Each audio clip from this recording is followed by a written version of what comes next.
person's first month of sobriety is going to be very hard if they don't know what to focus on. It's going to be hard anyway. Your body is recalibrating, your mind and everything, your nervous system is starting to reset. And so you're going to have a whole bunch of ups and downs in your mind and in how you feel in your body. And so knowing that, it's a very good idea to start to get into things that are good for your brain. Obviously, listening to things that are healthy and positive for you are going to be very beneficial.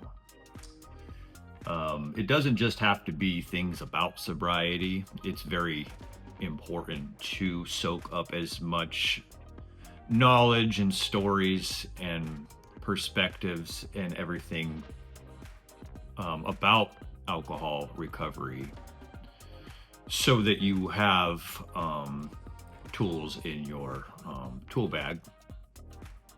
Just having listening to positive things too, in general, just positive sounds, even if it's music with no lyrics, just things that uplift the mind and the body. Putting good frequencies and stuff into the brain, that'll help you to heal mentally. And then, of course, there's your physical body. You're going to learn that without the alcohol and the boost of whatever you were getting from it, I know that my body was mostly craved the sugar. I loved being intoxicated in things, don't get me wrong. But I know that me being hypoglycemic, I get low blood sugar. And so it was unknowingly, when I was drinking, it was a quick fix to bring my blood sugar back up. So knowing that about my body, I am mindful of making sure that I eat. I have to make sure that I have, a decent amount of protein in my body to help to keep regulated the sugar that I have to also make sure I have, like some fruit and things like that. The fruit will bring the blood sugar up to where it should be, and then the protein will help to keep it maintained over time. That was helpful for me. That actually gave me a sense of power in my sobriety and my alcohol recovery, because when you think that you're just an alcoholic, or you're just prone to alcoholism, or you just one of those type of people who just can't quit drinking, it's nice to know that one of the reasons why you were craving something is something to do with something that you can do something about. I can make sure that I get up in the morning and eat what I should eat, and then do that throughout the day if I'm mindful, which I am. This is a purposeful endeavor, being alcohol free. You're gonna have to learn to think. You're gonna have to learn to use your mind. A lot of people think that they think, but they don't. A lot of people are on autopilot. A lot of us are like that. You're gonna have to learn to think. So you're taking care of the mind, and you're taking care of the body, as far as like the things you put inside of it.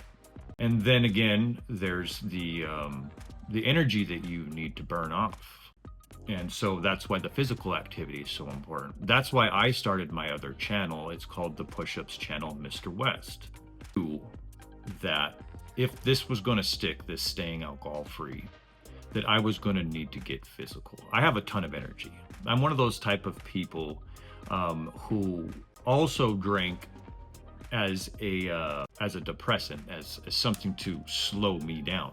I've always had one of those kind of minds that thinks probably faster than I can speak. So if I'm not mindful with my words, I'll fumble them all up, So, but taking care of your body physically, and it doesn't have to be working out, but you should be doing something physical with your body that really makes you feel good.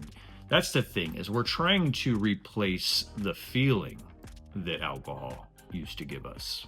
And, and we're going to have to replace it with probably multiple things, That's why taking care of the mind in what you put in your brain, and then what you put into your body, and then how you use your body is so important, because it's what's going to keep you away from certain feelings like hungry, angry, lonely, tired. Always remember that.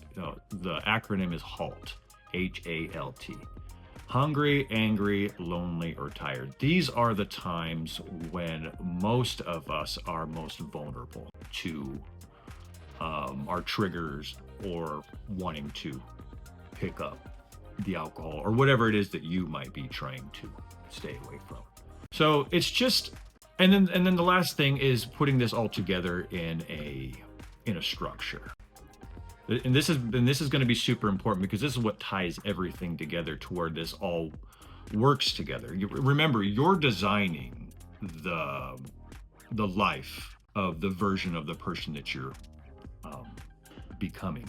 And so you're the one creating the structure. So like what helps you earliest in the morning, put that there. And then make sure that you have yourself planned out.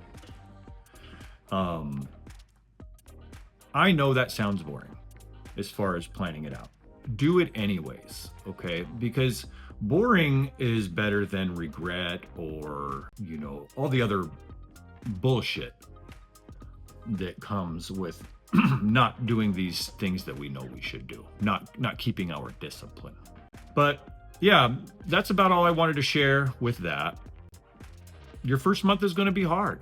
It's going to be hard regardless, but it's going to be harder if you don't know what to focus on and what to be doing. So hopefully that helps you. This is supposed to be a real simple thing, okay? Staying alcohol free is not easy, but it's simple. You just have to make sure you put the right things out in front of you, and do this on purpose. Don't go on autopilot, okay? Try to stay present and in the moment as often as you can, because you'll make better decisions that way. All right. You guys have a great rest of your day on purpose. Thank you for being here. If you made it this far, I would not hate it if you subscribed. With that being said, have a great rest of your day on purpose. God bless you. Stay alcohol free if you can. I'm out of here, you guys.